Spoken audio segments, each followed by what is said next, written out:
Ready? Down? Hut, hut, hut. Or in other words, it's time for the old switcheroo where we're talking gaming retro with Mike and Jaymo. I'm Mike. And I'm Jaymo. Join us on our epic quest to research and review all 300 plus games in the Nintendo Classics catalog. Today we are tossing and tackling our way through an all-time classic, Tecmo Bowl for the NES, in an episode we are calling Tackling the Issues, Punt Intended. And if you like what you hear, don't forget to like, subscribe, and of course play along. Jordan's already upset. Hold on, Jordan. I haven't introduced you yet. Mike, football is a team sport, right? I think the old switcheroo needs some rivals to face off with at the line of scrimmage. Any idea where you could find a pair of heavy hitters? Yeah, I think we've got a great away team here in Arcadiology with Brad and Jordan joining us, both making their return appearances. Hello, hello, I'm back. In full gear. I know you can't see that, listeners, but Take a screenshot and post it for the listeners. It'll be hard. He went hard. He's fully geared up. I can't even really see his eyes. Like he's got They're the in there, face dude. mask I on. got the visor on my face mask. It's incredible. They're in there And, somewhere. and Brad, thanks for joining us. Well, how you doing, Brad? Absolutely, man. Excited to be back. This time, both of us at once. So we'll see how this one goes. Yes, Oh, sir. It's gonna be great. So, yeah, I we were was honored to. I was hoping that the subtitle on this episode was going to be "We didn't come here to look for trouble," but I was not expecting you to know to make a reference to the 1985 Chicago Bears song, "The Super Bowl Shuffle." The Super Bowl shuffle. Oh my God, we're just here to do the Super Bowl shuffle. Wow. Okay. See, this is why Brad and Jordan are here, or just Jordan, I guess. Brad's not Jordan. really. Beyond me, man. I don't know what's going on. Well, it's awesome because you guys host the Arcadiology podcast. It's just this treasure trove of covering old arcade games. Mike was on it for Joe and Mac Returns, which was a super fun episode. I actually was listening to your Ghosts and Goblins episode today, Oh, and I don't know. Yeah, that game is rough. it's brutal.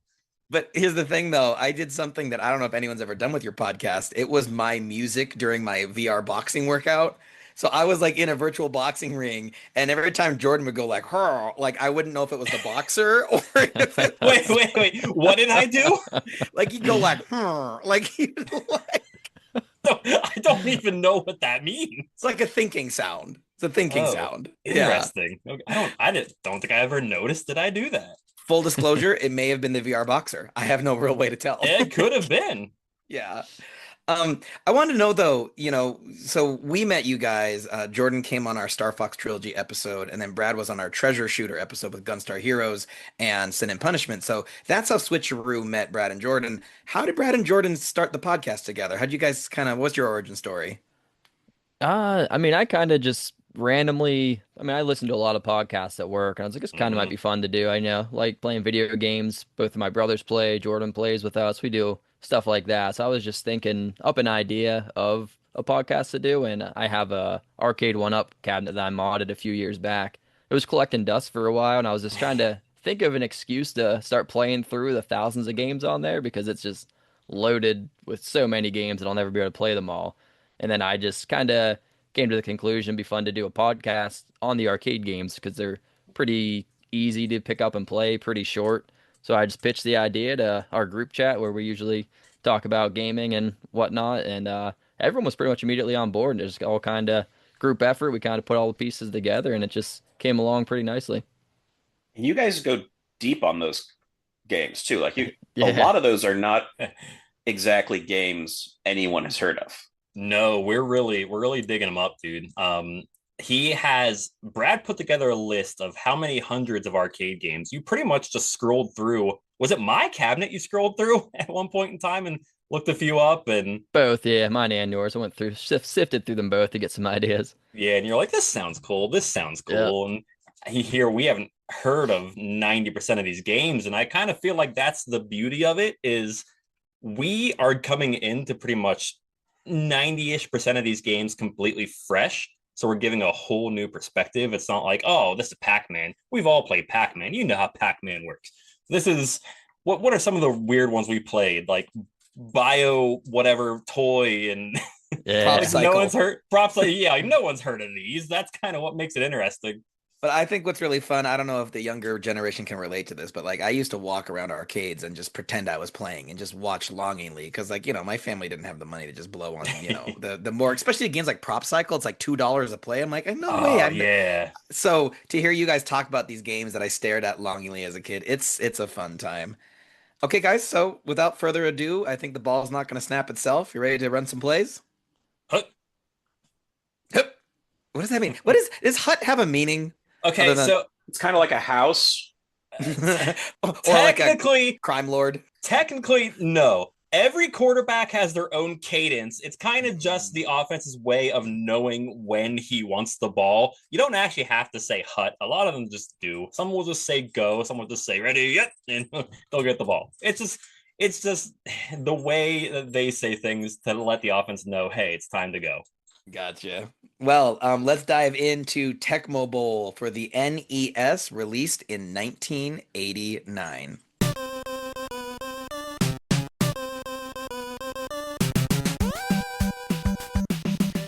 As described on Nintendo Classics, match your gridiron skills against the computer or another human player. From the snap, total control of every pass, run, and tackle is in your hands. The player can select from 12 teams. On offense, there are 2 run and 2 pass plays to choose from, which is not entirely true. Defense consists of trying to guess which offensive play the opponent will select and then taking control of one of the defensive players before the snap. A simple power meter system is used for kicking field goals, extra points, and punts. So, pretty straightforward, I think. Let's take a look at the box art since that was often people's first impression. In North America, we have a close-up of a white man staring down the camera. His face and his football helmet are smeared with mud. The stark green Tecmo Bowl logo is centered above, and various logos and gameplay features described below. Jordan, you snickered. You got feelings about the Tecmo Bowl box art? I snickered because you specified it was just a white guy. I didn't say just a white guy. Well, it really is. This is just a white guy. We have no idea who this man is. Yeah. What he's referring to is that they did not get a picture of an actual player, which is weird because one of the standout things of this game is that they had a licensing deal with the National Football League players. So, they used, when this game was released, actual names and actual stats to the point that it actually landed them in some legal hot water. So why wouldn't you? I don't know. Why would you get an actor? Maybe they didn't want to pay him. Probably. That's fair. I thought it was funny in the bottom right. Mike, do you see what's being advertised in the bottom right corner of this box art? Let's see. It says total control of key players, and then it says scouting reports included. Yeah. Does that strike you as odd? Maybe was this a thing that did this come with additional material beyond the manual? As far as I can tell, no. It's just that in the top right-hand corner of gameplay, you can see the statistics for the player that you are actually controlling as of 1989. So, kind of an interesting wrinkle, but kind of thought it was sort of strange to advertise. I don't really see that being a selling point. It's not scouting reports. What? That's not scouting reports, though. Well, and what would you call that? Stats? Yeah. I feel like they're trying to use some buzzwords. I don't know. Stats are also a buzzword, but that's what they're doing. Scouting reports are like, here's what you need to know in advance. So I sort of misled you guys because I was sort of criticizing it because this isn't a real player. But if you use a real player, you'd probably have to use a real helmet, a real team logo, right? I don't think so. Well, I mean, what, just their face with no helmet? Even Jordan helmeted up for this. Like, you got to have the helmet on a football player. You can just use a helmet. Well, just use Jordan. Use me. Put me on the cover. I'll go back in time. did you guys notice that the teams in this game are described only by city or state? Yeah, I guess so. Yes. Yeah, struggled with that because I don't know any of the teams. 'Cause I don't know a lot about football, so I was trying to figure out which team to pick. I was like, I don't know which one to use. Yeah, you're like, I heard the Raiders are OP, but who is that? Yeah, which one's the Raiders? What city or state are they from? I have no idea. Well, back then it's a different team than what it is now, or a different city, so that's fair. So they were sort of painted into a legal corner with this because they got the licensing deal with the National Football League players, but company LJN got the rights to the team names and mascots and logos. The rights for the NFL were split between these two competing games. And so the LJN game is not allowed to use actual player names or actual statistics or anything like that. It can't be the players, but they get the teams. And the sort of interesting thing that this caused is that they would stay away from using the actual team names when it came to Nintendo Switch Online and the Virtual Console.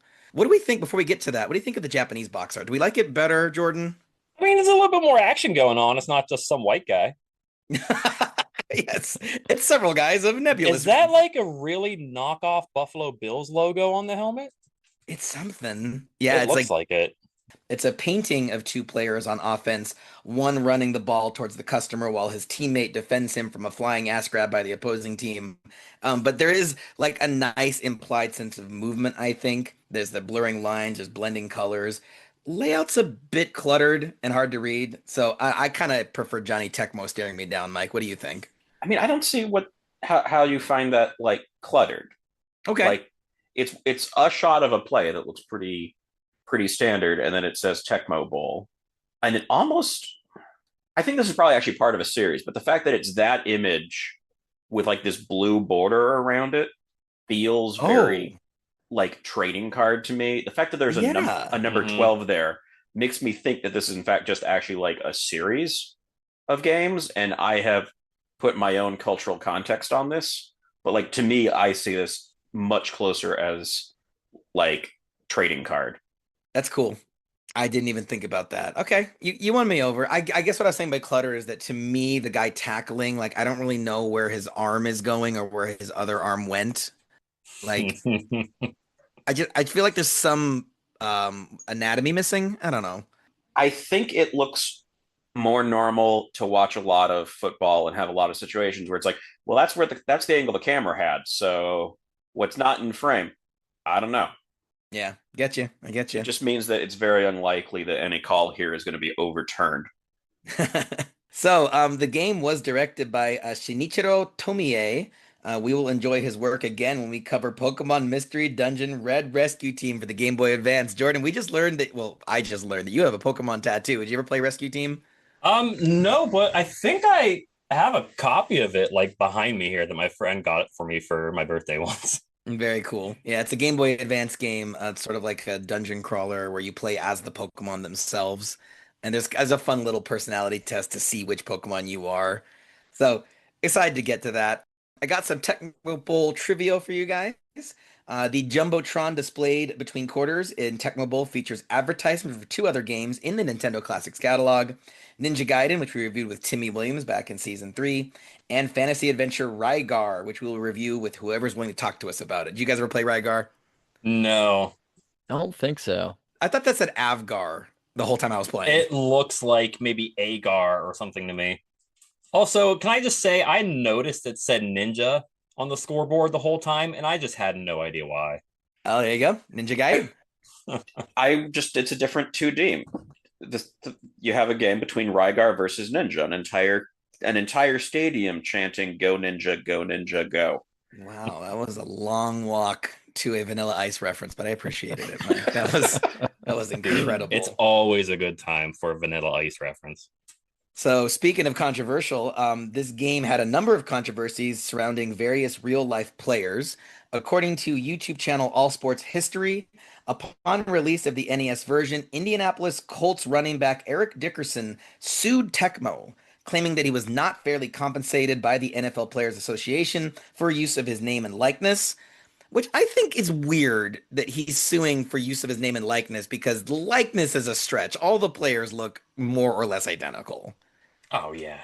I feel like some of that can also actually does include the stats, if I remember the way that obviously now in across all levels of football, name, image, and likeness concerns no longer exist and have not been a major almost scandal for the last several years in college football. But I think one of the things that comes up a lot with that is things like stats and saying that if you've given someone the same stats that other people can clearly go, obviously you meant that player, you're still moving into likeness, even if it's not how they look, which I think is much more image gets used. So you get this name, image, likeness thing. Yeah, and in a way, a football player's identity is very much tied to their stats. Like you could almost argue it's more important since, as Jordan is showing us by being in full gear, you can't really see the player's face when they're playing. I'm sorry. Do you miss my face? I always miss your face, but you do I you. I get it. Hey, what's up? Well, so he sued, and to avoid future controversy, they removed the player names and the intro that would normally display the rosters of each team. It is gone from the Nintendo Classics release and the Virtual Console release when this came out on the Wii. And I'm kind of sad because there's some fun artwork here to get around using the logos for teams they didn't have permission for. They came up with entirely new ones, but some of them are strange. Like we got the Indianapolis Narwhals, That right? is amazing. Right? These are phenomenal. Okay, thank you. Like this, and I could only find, I'm sorry the image quality is so low, but the only place I could find this anywhere on the internet was on a YouTube channel that had, the track screen playing. But guys, what does the mascot, the fictional mascot for Denver look like to you? It looks like some kind of like mermaid with a horn or something to me. Right? I feel like it's Denver Mermaids or something. Why does she have a That's what I was horn? trying to make out. It's like a unicorn mermaid. It looks like a gelfling on a plane. Yes, like that D looks like a plain window. It does. What is the San Francisco one? So interestingly, apparently some people see a soldier and some people see like a wave design. I see like a sassy parrot, like kind of bombastic side-eyeing you. Do you guys see what I'm talking about? Like here's the No. eyeball, there's the eye, there's the beak. He's kind of Like a toucan? I can see him yeah, now. a I think toucan. just with it being San Francisco, I immediately think Spartan because I think that's San Jose. Okay, San Francisco Spartans. Yeah, Chicago Emperor Penguins is fun. Wait, is that what that is? Yeah, he's got a little crown, little penguin Oh, body. that was going to be my next question. Then after that was going to be Minnesota. Minnesota. Yeah, is that just an M or it's like a moth? I don't even know if that's an M. Are those eyeballs? Maybe? The left and the right? I don't know what half of these are. It kind of feels like a hornet or something. Like you got the M at the bottom Yeah. with wings off the top, and then kind of a not fully attached head. But I can see that as a style choice. Well, for those just listening, we'll get off of what the helmets look like that you can't see, but check it out on YouTube or join our Discord if you want to take a look at this. We'll have a little running discussion of what we think these logos were. But sadly, lost to the sands of time because they didn't want to get sued again by people like Eric Dickerson. And then another controversy regarding players is the game-breaking speed of Raiders running back Bo Jackson. Picking Los Angeles in any official Tecmo Bowl competition is considered a form of cheating because he is so Oh, overstated. he's the Family Guy. I love this part. So, Jordan, you want to explain how Tecmo Bowl appears in the Family Guy episode, season 14, episode 19, Run, Chris, Run? I'm the Raiders. I'm Bo Jackson. Yeah, so what was they played some kind of basketball game too, but yeah, Double immediately.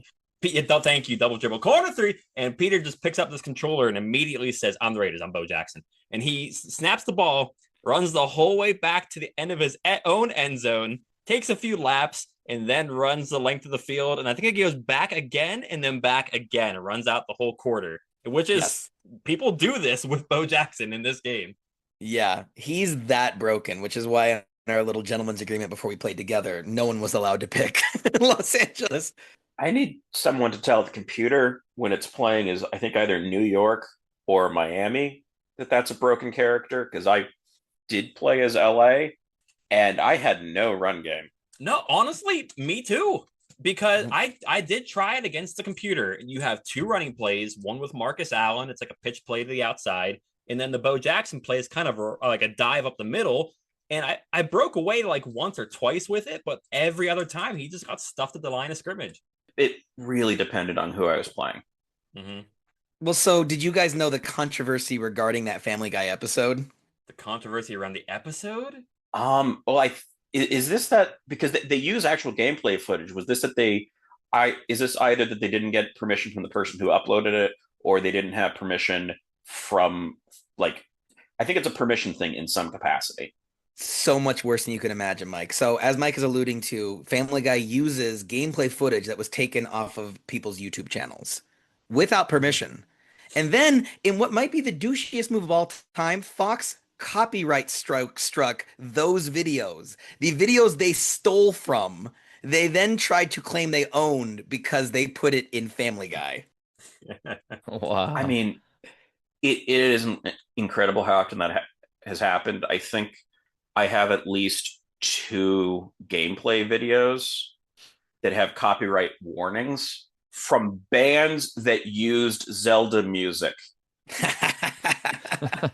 And I you're am playing the playing original the Zelda game. original games, and it's like, no, we put that in a song, and it's like, that is not yours. It's That not your is song.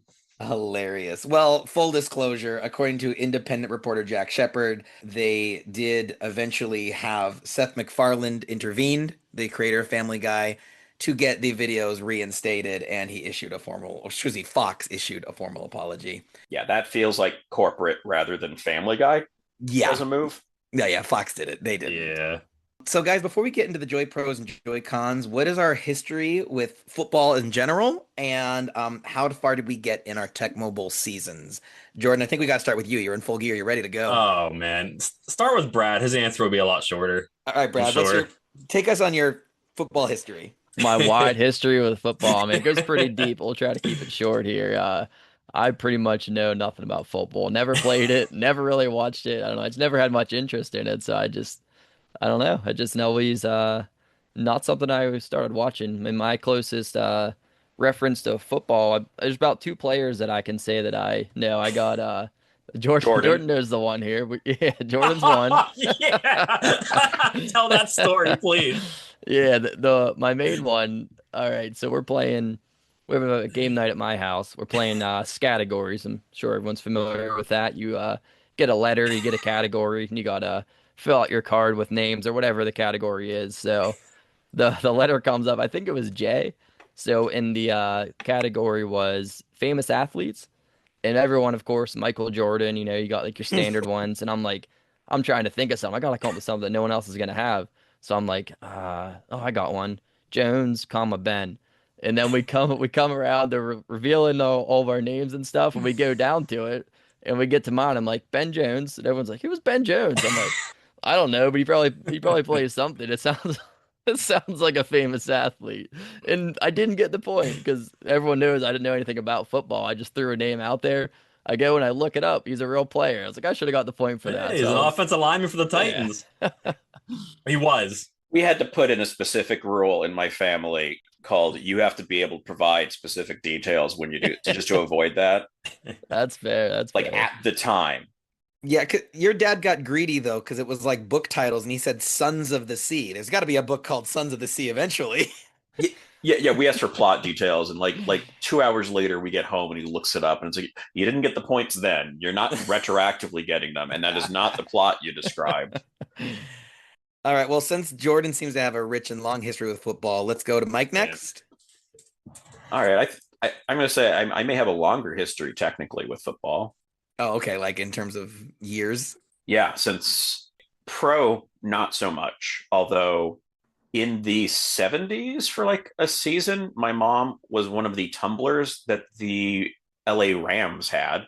Your mom was an LA Rams cheerleader? No, Tumblr. There is a difference on what those are.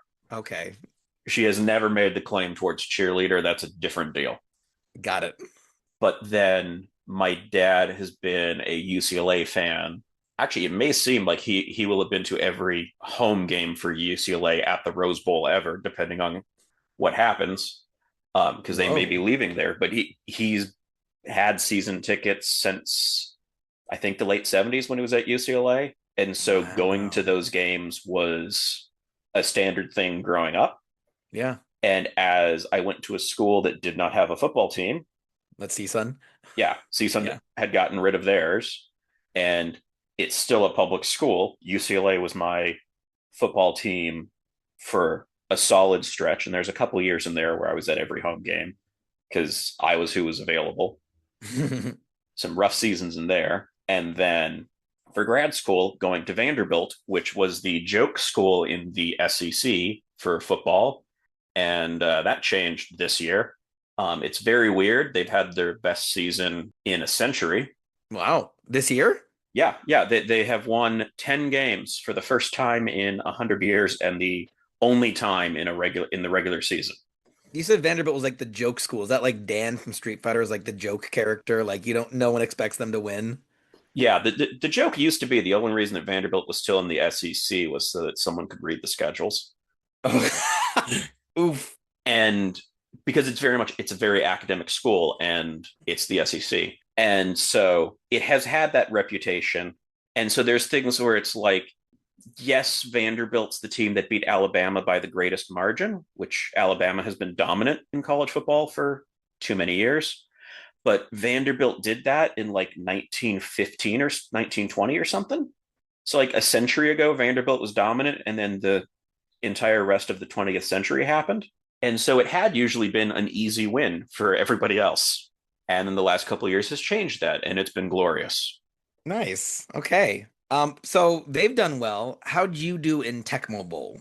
I was much more like Vanderbilt a few years ago. It went a little rough. And Brad, I forgot to ask, how far did you get in single player Tecmo Bowl?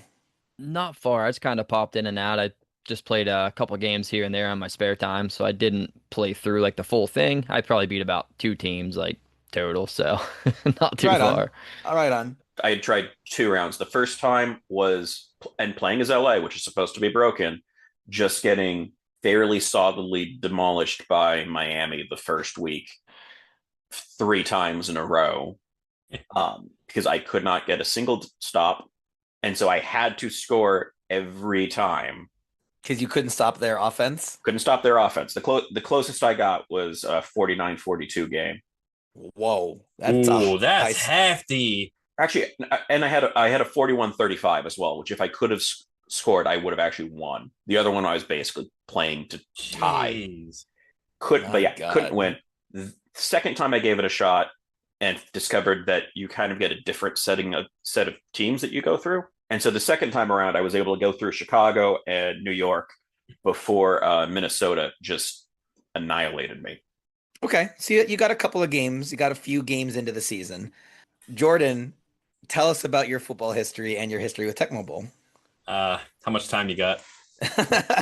Give me the Cliff Notes version. Oh man, that's where a lot of your listeners are gonna check out here. But come on. I like to say I have 4 main hobbies in my life. I have professional wrestling, video games, rock climbing, and football. Nice. And that's about the majority of my personality. So I got into football in 2004. So Brad and I are both from Altoona, Pennsylvania. It's about 2 hours from Pittsburgh.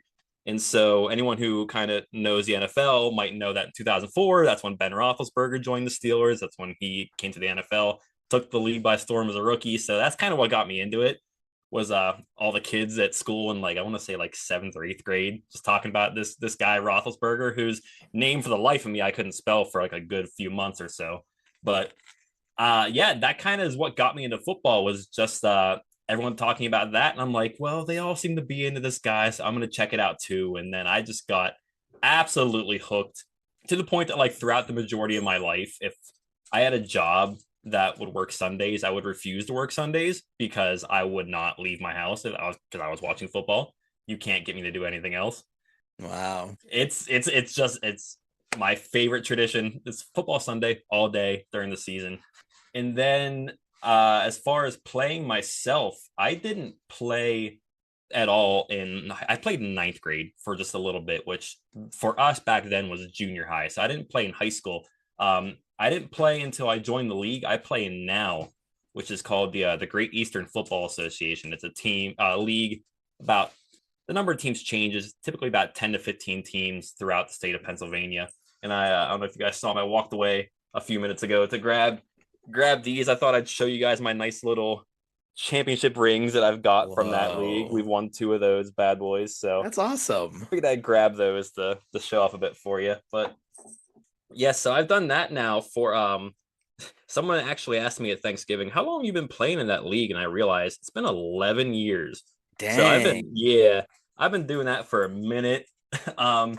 last season was the first time I actually got like a legitimate injury, and I played through it. It's still not healed yet, so we'll kind of see how next season goes.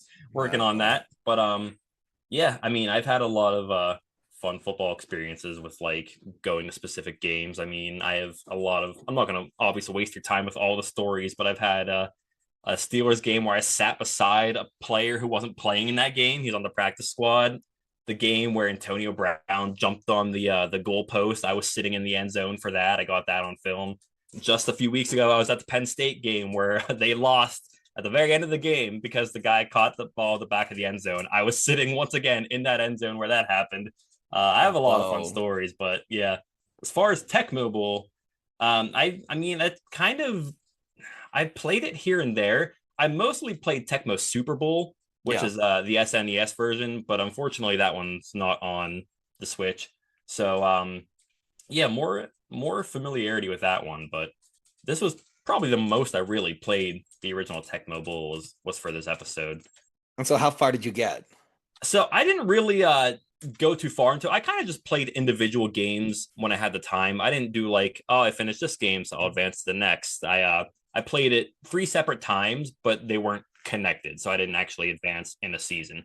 Unlike Mikey Boy, I did win all 3 of my games. So yeah. Okay, I could. Yeah, we're playing hanging out on Discord, and we can't see Jordan. But another interception, another interception. Oh yeah, that last one I won 42-0 with 7 interceptions. Corner 3. Corner 3. Well, anyway, because Family Guy taught me how broken Bo Jackson is, at least for me, Mike. Like I thought, I was Peter Griffin out there. I was just breaking ankles and just run it all the way. I did what was basically a low stakes speed run where I would, score twice and then deliberately let the other team score, knowing full well that I would score the next time I received the ball. So I played every game and became the Tecmo Bowl world champion, which means I did beat this game. Nintendo Family Computer. Which means I'm better at football than Jordan, right? Right? Objectively? Objectively, that means. Sounds we can do Oklahoma drills over this one, my guy. Let's line it up. Let's not. So let's go through the joy pros of the game, what we liked about it. So, Brad, you're not a football guy. What did you like about Tecmo Bowl? I mean, like I said, I don't really know. I barely even knew what any of the plays were, so I was just kind of at first just pressing buttons. But I don't know. I thought it was pretty fun. It was definitely how you could mix it up. It wasn't like you said you can use Bo Jackson and just run every play, but I didn't use him. I used New York, and it seemed like it was pretty viable to either run it or pass it. And I don't know, it was pretty fun how you can switch like your character, because I know we played the arcade version. I don't know if we're gonna get much into that, but in this one you can kind of switch who you're gonna pass it to. So if your guy's covered, how me and you were playing in our match, and I'd always switch to an open guy and get some nice yards on that. But overall, it's pretty fun, better than I expected, because since I'm not really into football. There were definitely some fun moments where like I was trying to get a running play, and you can see which player on the field your opponent is controlling, because there'll be like a little 2 floating over their head, and that means that's the player that player 2 is in control of, and then player 1, of course, is single player. But so I would see Brad moving back and forth behind the line of scrimmage, and I'm desperately trying to fake him out, and he's just like a shark in the water. And like I feel like that's probably what it feels like. So I've never really played football outside of like PE, in like 9th grade PE class or whatever. So I felt like there were some moments of genuine tension that felt authentic to the game. And I think it's kind of impressive considering, when this game came out, how many buttons they had to go with. I think a lot of the football essence was captured well. Mike, I know you didn't have the best time with it, but what did you like about it? For how all this went, getting a safety was surprisingly satisfying. I didn't get to see one of those. Yeah, I for a whole quarter, I was leading 2-0. Because you got one safety? I got one safety, and I will take what I can get on this. Is that where you tackle someone in their own end zone? Yes. Okay. Yeah, I not had much luck, punted it, and managed to stop them right at their goal line, and so they did not get further. Nice. So points by any means possible. I think it does somewhat benefit from, with this being a bit limited in what they could do, I think the constraints on the available plays certainly helps things, just because with just 4 plays, you kind of get an idea of how this is working enough to sort of figure things out. One thing that this does have in theory is that if you can pick what the defense is going to be, or sorry, what the offense is going to be when you're on defense, that's supposed to make it easier to stop that play. I'm not fully sure. I did like that sort of when you picked a player to control in defense, you just stuck there, which did allow me to kind of strategize to let the computer do the harder work. I tended to just go for the nose tackle and just hang tight and try and sack them if they were going to try and run it, and then hope that the computer could actually defend the pass because I couldn't. Yeah. So what Mike's referring to is I think it's a really ingenious system wherein you see only 4 options. Because I've played Blitz before. I played like Madden NFL, Yes. 2K or whatever. And there's like a lot of plays to choose from. But with this game, the offense picks a play and the defense tries to guess which play they picked. So since there's only 4 options, there's a 25% chance that you're going to get that perfect coverage on the receivers or a sack on the quarterback. And I can say for sure, like that mechanic worked. There's definitely been some plays where like it's like that. And I didn't really do much. Like the computer kind of took care of it. But I think the fact that there's a 3 out of 4 chance of, being an advantage on the offense, you end up with high scoring games because I feel like if you're on offense, you have an advantage. And I think that makes sports games more fun if that point total gets higher and higher. So I thought that was really genius. And this is actually the very first game to have that secret selection mechanic where instead of having a cursor showing what play you're doing, you press a button combination so that your opponent doesn't know, even if they're sitting right next to you on the couch. Like this, that had never been done before. And now it was a staple for couch sports games up to this day, So I think it deserves a lot of credit for that. Jordan, our actual football player here, what'd you like about Tecmo Bowl? So yeah, that strategy aspect that you guys mentioned is it's impressive enough for an old NES game that allows you to choose 4 plays. I did notice the whole like guessing the play on defense. I definitely noticed it worked for running plays. If you chose the correct running play defense and they picked that play, it shut the run play down every time. For as far as passing plays, I kind of felt like I was more on the hook for. I always controlled the linebacker and drop back into coverage. I felt like on passing plays, I always had to kind of do the work for that. But as far as choosing the right play, like you said, for running plays, it definitely works very well. I'll tell you, I think the other thing about the game I think is most fun is whenever you juke the guy out just the right time. Because I mean, the players are twitchy. I mean, they'll turn on a dime, like full 90-degree angles any direction. You got a guy who he's just about to dive at you to tackle you.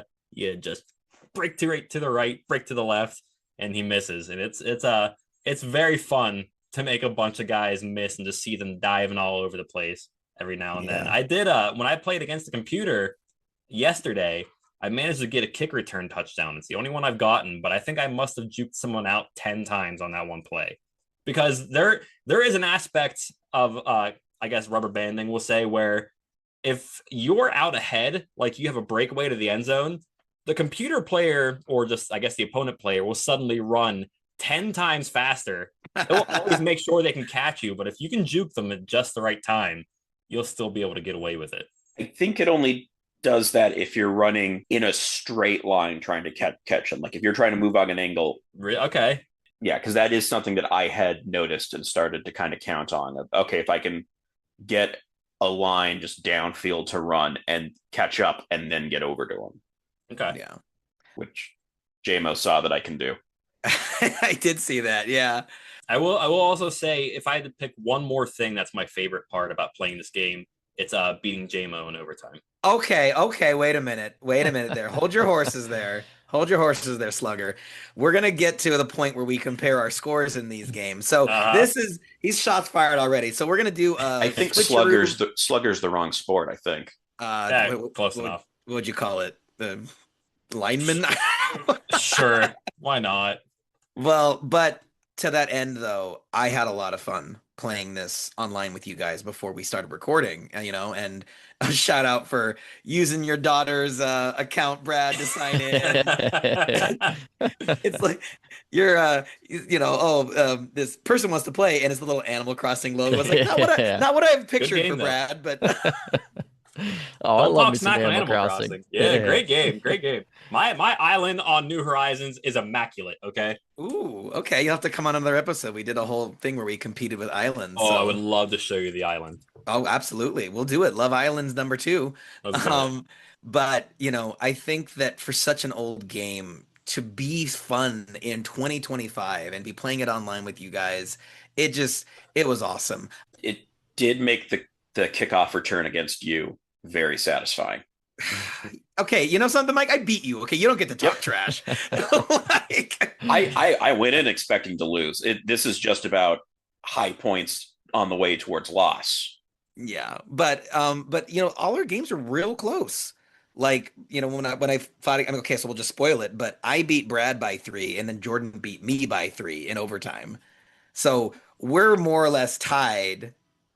Mike, how did your game against Brad? Who'd you play against? I played Jordan, so we only we only played the first half, Yeah. and that was 7-0 him. Okay. Well, I think then Arcadiology has the narrow advantage in the NES game. Looks like you guys got the point advantage there, but I'm not mad about it. It was really fun. And I think part of what makes this game fun is the presentation. For such an old game, there's a lot of players on the field, and there are these little cutscenes for the halftime and for every touchdown, and they all the shaka bra. Shaka bra. But I don't know. I just look, it's a very masculine sport. I didn't mind a little touch of lighthearted, little flesh on there. I don't know. What did Riri call it, Mike? The gratuitous cheerleader shots. I was honestly, I was more surprised by the marching band. What is that? That's much more a college football thing. Yeah, that's very college feeling. Oh, okay. I didn't think about that. There's no marching bands for the NFL? No. Back in the day, maybe, I mean, but even as it is, that like only I think half of them have. I think they've all had cheerleaders at some point, but like a huge number of them don't have cheerleaders now. That's not. It's much more a college football hallmark, I'd say. Oh, Actually, a fun halftime thing because it is a bit weird to see this halftime selection. Like, there's some stuff here like I wasn't expecting them to do this. I did go to a rugby game in Australia. And they had a halftime show to mark that it was like National Teachers Week or something. Oh. And so it was women in like schoolgirl outfits dancing on desks. And like, well, this is the America influence. I'm like, we do not do this. You cannot blame this one on us. This is entirely a you guys thing. Yeah, that's weird. Yeah, it's like we may have cheerleaders. They don't do that. Well, I liked it. I'm a simple man. I like the halftime animations. I got hyped every time there was the touchdown high five, and the music. It's catchy. I love the special little music. Yeah, Jordan's doing like the 3 frames of animation. It's quite slow, but still fun. I like that they just redo the colors on the exact same animation, so it's one animation and just the colors of whatever team needs to high five. Hey, you know what? Save time, save money. Yeah. Working smarter, not harder. So we mentioned that Arcadiology got the edge on us when we played the NES version, but Brad and I would like to do a quick segment called High Score and 37 Years Ago, inspired by one of my favorite parts of the Arcadiology podcast, where they would compare who could beat the game in the fewest amount of quarters and who got the high score. So Tecmo Bowl for the arcade, it was timer based. You got a minute for every quarter that you put in. So doesn't really make sense to compare quarters, but Brad and I were going to compete to see who could score the most or who had the best point differential against the computer. Brad, did you happen to take a picture of your end game for the arcade version? I sure did. Let me pull it up here. My score was 69 Wildcats, and the Bulldogs got 6. Oh my Nice. gosh. You beat me. I had how close 67 was to it? 6. Oh man, that was close. 6, 7. But I can't Oh believe no. So you must have discovered the thing. So the Tecmo Bowl arcade one looks much better in terms of like colors and sprite. Oh yeah, looks great. It's 2 arcade screens joined together, so you have this beautiful wide screen. But Jordan, what was your secret? How did you get to 69 nice points in this game? No, Brad, not me. Brad, how'd you score so high? Oh, I was mostly my defense was pretty terrible at like getting the quarterback or whatever, so I would always just intercept it. I intercepted so many times. It comes up and gives you like your high score on like your runs and passes and everything. I forget my I think I had seven, yeah, seven interceptions that game. So I was just constantly getting it and running, and then it's so much easier to shake off the opponents in the arcade version because as you're running, I swear I had like their whole team on me at once, and you just grab that joystick and just rip it back and forth, and then I keep tapping because you can jump in this one as well. So I keep tapping jump. That's how I know when I'm free. Then I start moving again to the right and start to run, gain some yards, and anyone that gets on you, you just shake them off. Like unless like their whole team's on you, you can pretty much keep on moving and keep progressing down the field. Yeah, I was hoping you didn't know that trick because I was like, I'm gonna smoke him with this score. What 59 points ahead. I totally got this, but Yeah. my gosh. Well, okay, or what 11 points, I guess. Anyway, well done, Brad. If you were only gonna play the NES Tecmo Bowl or the arcade version, because they are both on Switch for $8, you can get Tecmo Bowl Arcade. Which one would you recommend? Let's do a quick Nintendo dis or dat. Man, that's close. They were both a lot of fun. Do you know, is the NES version only two player? It is only two player, but it does have Okay, online. The it's arcade online. one is four player couch multiplayer, but no online. So Ah, for I mean, me, I got to give the yeah, edge to NES just because be able to choose teams, you don't choose your plays in the arcade one. It just starts. right. It's very basic. Yeah, you don't pick a team or anything. You just start playing right off the bat. You don't pick a team, you don't pick a play. It's just go, go, go, go, go. But I give the edge to the NES one. I think I do agree. I do appreciate the simplicity of the arcade one, how it's very simple. You don't pick plays, don't pick team. You just get in, start running. But the NES one has a little more going for it, I think. So was there anything else we liked about Tecmo Bowl? Any other Joy Pros to cover? I don't know if it's a pro or a con, but just how the difference is between single player and like multiplayer. How when we were playing, you can see if you're doing a pass play. You know what I mean? And I can like see which character you're gonna throw it to. When you're playing against a computer, you have no idea which one they're gonna do. So that was just kind of one little difference I picked up on that I noticed when I was playing by myself. And then when I started playing with you, I was like, oh, this is kind of a little bit easier because you can kind of see what they're gonna do compared to whenever you're against a CPU. It felt less luck based because I felt more informed on what my opponent was doing. Yeah. Jordan, anything else you want to praise about the game before we go into our mini game minute, our halftime show? I don't think I have anything else. I was say I think the time actually ends up being pretty reasonable. Like I wasn't sure how 90-second quarters would go. Mm. And in practice, it meant that the games were just long enough where I was like, if I was losing, I'd kind of just accept that's how it was going, but I didn't feel trapped into it. And it wasn't this thing where like this is going so long, I want this to end, but also enough time to kind of feel like in general, I think I can change this around in the amount of time I have. And it does handle time fairly well, which is fairly key since clock management is like a key part of football. Hmm. And like I did start getting to the point where it's like I better get out of bounds so that I can get another playoff or something like that. Yeah. So I think it captured some stuff that I think it would have been very easy to not handle time well. Yeah, I compare this to the other NES sports games we covered, Mike, like tennis and baseball.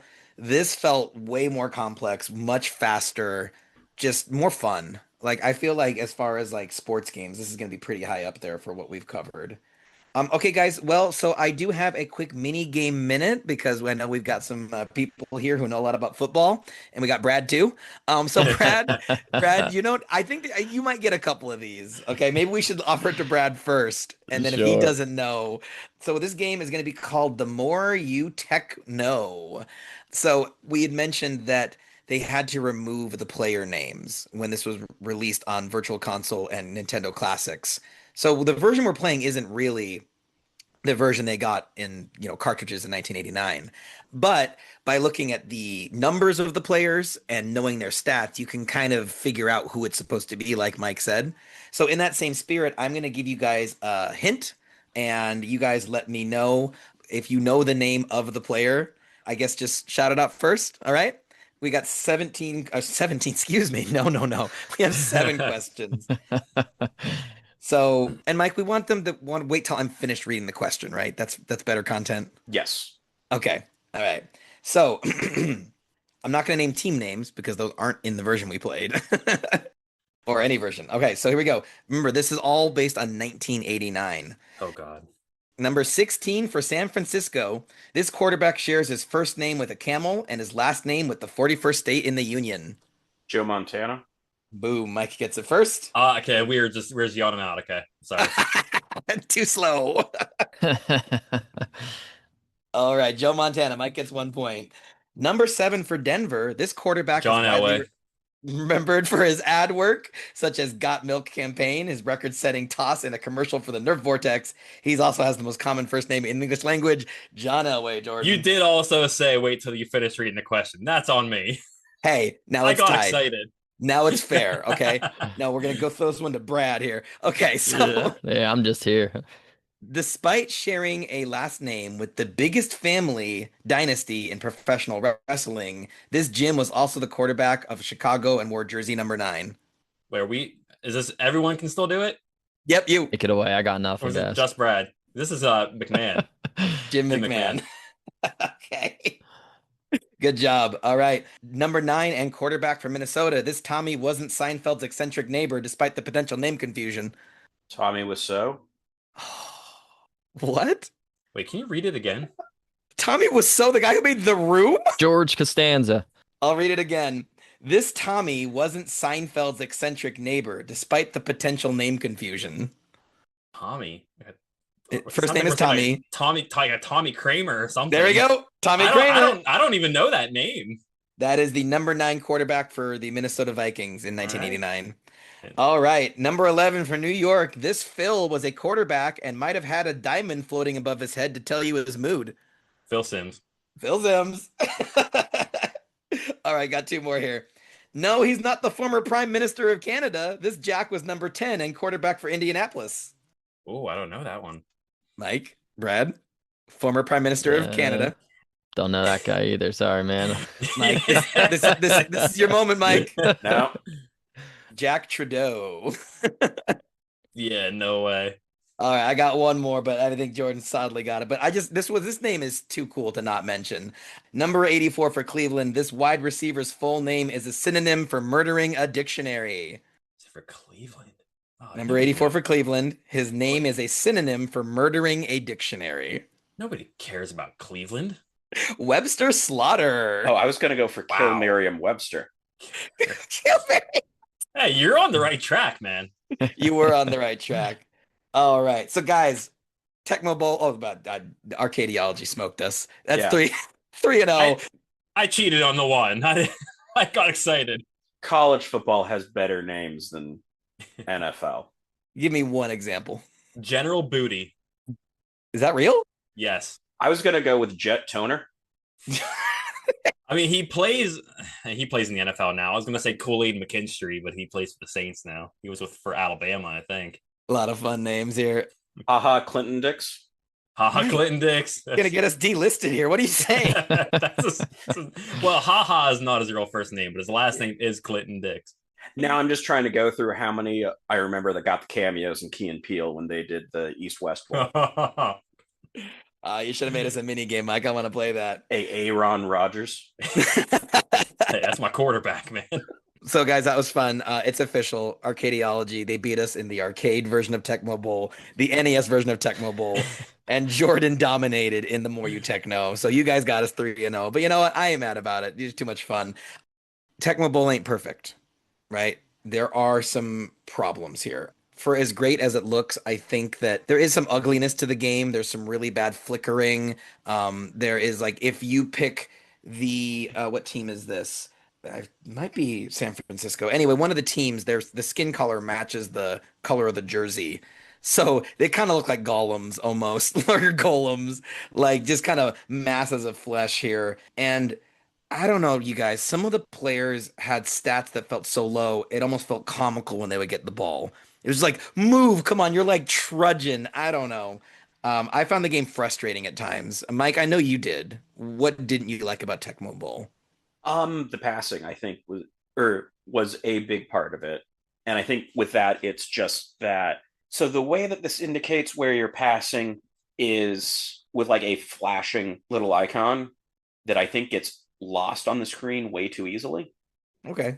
And like I'd much prefer some other, like even if that was just a permanent indicator that didn't flicker and was a different color than the teams on screen, so that it was much more prominently visible. I think that would have helped a lot on that. Okay. So that I knew where I was trying to pass.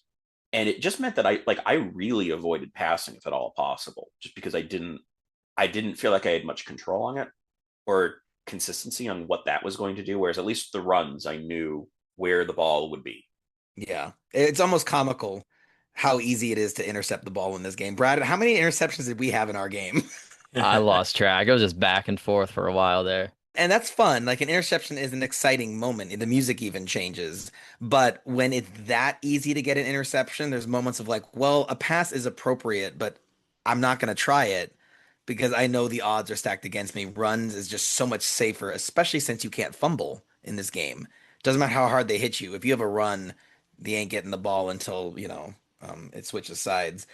Brad, what did you not enjoy about Tecmo Bowl? What's your Joy-Con?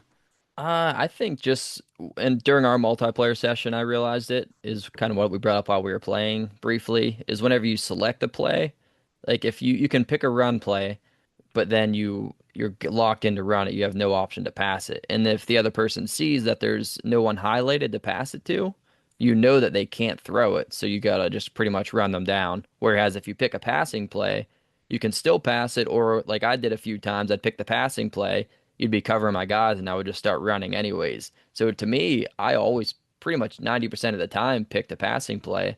That way I had both options. And I'm not sure, maybe it was a team I picked, but I feel like the second half of our game, I had a lot of success with passing. I was really getting better at switching who was open and passing it to them. So other than just it being so obvious which one you're going to do once the play starts, that's probably the biggest thing for me. And there are some issues like with how limited your options are because there's a brutal moment where the timer was almost out. It was the halftime and you could not do a field goal because it was third down, not fourth down. You can do a field goal. On third? Yep. How? You hit B, and it'll bring up that menu. You can bring up that menu at any time. I thought I tried that and nothing. I thought I tried to press every button and nothing worked. No, you can do that. I did it accidentally a couple times. Yeah, I did as well. I stumbled across it, but I don't know any strategy about football, so I wouldn't have even considered to do that. I'll just keep on running it and throwing it, and hoping I win. I wonder why that didn't work for me. So, Mike, is there a secret command, Mike, to do a touchback? Like I'm in my end zone, I'm just going to take a knee because I know I'm not going to run it very far. No, I think the threshold it's using on that is if it actually goes out of the end zone. Okay. Otherwise, you got to take because I think I saw something that noted that like that was not a feature that it had in there, was to actually just fair catch it, and like you have to try and run it out of the end zone. Okay. But and also one of my favorite things to do in blitz was like you do the fake out punt where it looks like you're gonna punt, but you're really gonna run it and kind of trick them. I kind of miss that. But Oh God, I love Blitz, What? man. I'm gonna put a link in the show notes to like my cold is from UCLA's last home game at the Rose Bowl this season, where they went for one of those fakes, and oh God, it was bad. So didn't fool anybody. No. It resulted in a touchdown for the wrong team. Oh, brutal. Apparently, on a fake field goal, just having someone throw it over their shoulder without looking is not a good strategy. Well, we've all been there, right, Jordan? Obviously. So you're a real player, Jordan. Is there anything you feel like Tecmo Bowl? I mean, we know it's an old game, but is there anything that gets wrong or anything that frustrated you? Obviously, if you're thinking of it as like, what does this do wrong compared to real life football? I kind of feel like there's only so much it can do. Being, what'd you say? It's from '89 or Yeah. something like that. There's only so much you can obviously do with the technology of that time. I mean, if you want to talk about it being wrong necessarily, kind of the way that the clock works. I mean, I know Mike kind of talked about like working the clock earlier. Now, like normally in football, if you're winning at the end of the game and you have the ball, you want to just run, because running the ball and staying in bounds will keep the clock going. Whereas if you throw an incomplete pass, that will stop the clock. Obviously, that's not the way it works in this game, especially with the 90-second quarters. It's just as soon as the play is over, the clock's just done. But again, there's really only so much you can do with a football video game from 1989. Yeah, like how big is the file size on this thing? Like, yeah. Put it on a floppy disk, probably. Yeah, make it run on your smartwatch. Okay, well, so anything else? Any other bones to pick with Tecmo Bowl? Any other Joy-Cons, you guys? Are ready to move on to our verdict? I thought that the collision detection at points was really frustrating, specifically detecting hits on the quarterback. Yeah. There's a lot of situations where I'm like, I feel like that was a sack. So when I first was playing, I typically, when I play football games, I control the defensive line. I was controlling my defensive end, and I'm telling you, there were multiple times where I was very clearly hitting the quarterback. And then 3 seconds later, he's throwing the ball downfield. Why can I not sack the quarterback? It's not possible for some reason. Yeah, it kind of felt like it was a thing of if it's a pass play, you can't, versus if it's a run play, you can. I don't like that. That was a little bit frustrating. And I think in the same realm, and I think this has to deal with, this is the only time where this felt notably frustrating to me, is since all of your kicking is this power meter thing. And on the kickoff, you can just let the power meter continue to cycle through, and you don't have a time constraint, so you can get a good kick. On the extra points, it wasn't too much of an issue. And I think for punts, I didn't have this as an issue, but I tried to go for a field goal and it just got wrecked before I really had a chance to even reach like the power meter. And that feels very frustrating because you have the game operating on one speed of like, well, you're moving the ball, the defense is coming. But from the perspective of the offense, there's nothing I can do to speed that up. It's not as though I waited too late or something. I have to wait for the power meter to show up and for the power meter to get to where I need it to. And that feels like a situation where it was so very out of my control that it wasn't like, oh, they got ahead of it and blocked it because I didn't release at the right time. I just never got to that. And like in my game with Jordan, there was a moment, Jordan, I forget who it was, but one of us was going for a field goal and the kicker very clearly got like tackled and it didn't interrupt it. I'm almost positive. I was going to mention that. I'm pretty sure that was me kicking. Okay. And you very clearly came, and it looked like blew up the kicker and the holder before I even finished the kick meter. And kind of the same way with sacking the quarterback, it just didn't register. You're fine. It feels like it treats a couple situations in these weird sort of special circumstances. Mm-hmm. And that is very frustrating and tough to kind of sort of figure out how it's working. I get it. And I agree. I don't disagree. All right, guys. Well, I think that's going to cover it for today. We've covered the Joy Pros and the Joy Cons and every bit in between. So it's time to declare today's game as either a NintenDO or a NintenDON'T. Brad, can we throw it to you first? Would you recommend Tecmo Bowl on the NES? Yeah, absolutely. Definitely Nintendo. Even coming from someone who doesn't really like football that much, I never really got into it. It's not that I hated it, just something never really checked out much, but it's the first time I really played this one in general. I was playing it on Thanksgiving Day. I feel like it's going to be my Thanksgiving tradition now. Boot up some Tecmo Bowl, and I'm not going to be watching any football, but I'll play some Tecmo Bowl for sure. I love that. Definitely recommend it. I'll play with you again. Yeah, I'm so much the same boat. Like I'm not a football guy. I don't normally like football games because to me they're usually overly complicated. The huge playbooks and the long quarters and oh, I can pass it. Oh, but you got to hold down these two shoulder buttons to catch it in Madden and you have such control over every aspect and it's too much for me. I love the punchiness of this. I loved how Mike said the 90-second quarters, 2-button gameplay. I think it's my new favorite sports game that we've covered for this show. So for me, solid Nintendo as well. Jordan, what about you? Yeah, so I was going to say, I feel like the only way I would say this is a don't is for people who don't care for football, but especially after hearing Brad say, who doesn't really care for football, say that he enjoys playing it. I mean, even if you don't watch, understand, play, care for football, whatever, at the end of the day, it just very much feels like you're just playing a simple like sit down arcade game, more or less. I mean, you don't have to know what you're doing. You just kind of know that this guy has the ball and he needs to get to the other side of the field and the other team has to stop him. If you know those aspects of football, you can play this game and probably enjoy it. So it's definitely a NintenDO for me. I feel like we've made you guys better friends because now you have a football game you'll play together. Oh, of course. Yeah, we still have to play it because I played Mike and I played Jaymo. I haven't played Brad Yeah. yet. So So we'll get if to that you beat eventually. Brad, then we get that point, right? Isn't that how it works? Like, it's like Hey, now what's going I on don't here? know. Something sounds I don't shady. know, man. This is we gotta get out of here, Brad. This is getting iffy. so Mike, I think you had the roughest time against the single players, but where you landing?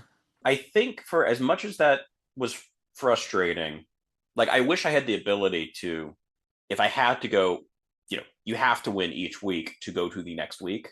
I wish I could either accept some losses and just see how I do in a season and move past teams that were more difficult or choose the teams. Yeah. And I mean, honestly, if I'm saying what I wish they would do, I could do, I'd also wish that they would bring college football's national championship 2 from the Sega Genesis to the Nintendo Switch Online service. Was that your game? Yes. Okay. So I can have college sports. But as they haven't done that, and I don't think we have enough cachet to get that to happen yet. Yet. I think I'm still going in, like I'm definitely going to NintenDO'T on this because like even though I lost very harshly the first three games I played, like it was a rough hour.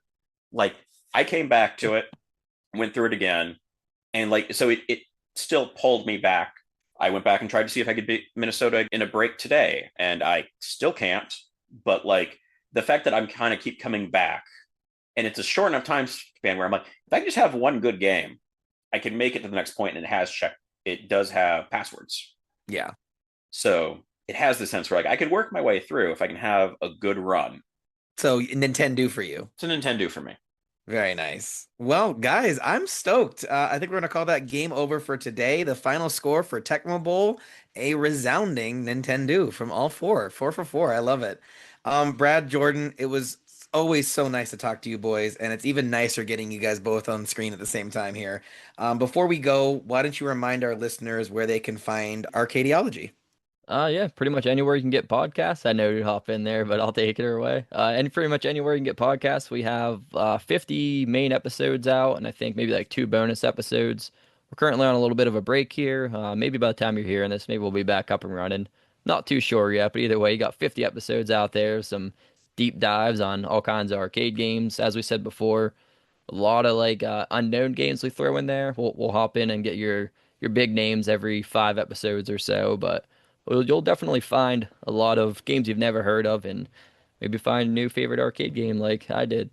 Awesome. Oh no.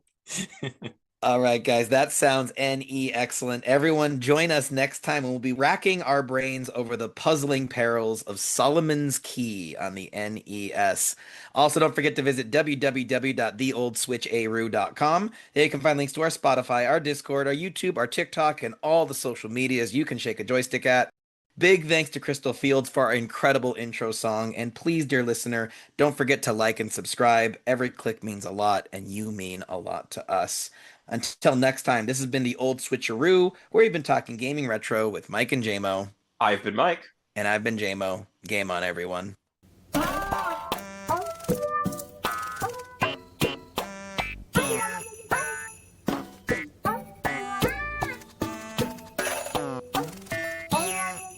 I didn't know that you're tatted up either. You got like a whole sleeve. Yeah, dude. Like both Wow. arms, my legs. I got all kinds of stuff.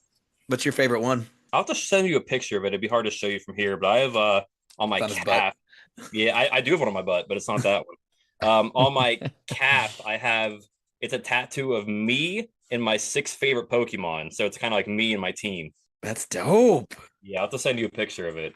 In the tattoo, do you have a tattoo of yourself? Yes. My tattoos are tattooed on the tattoo.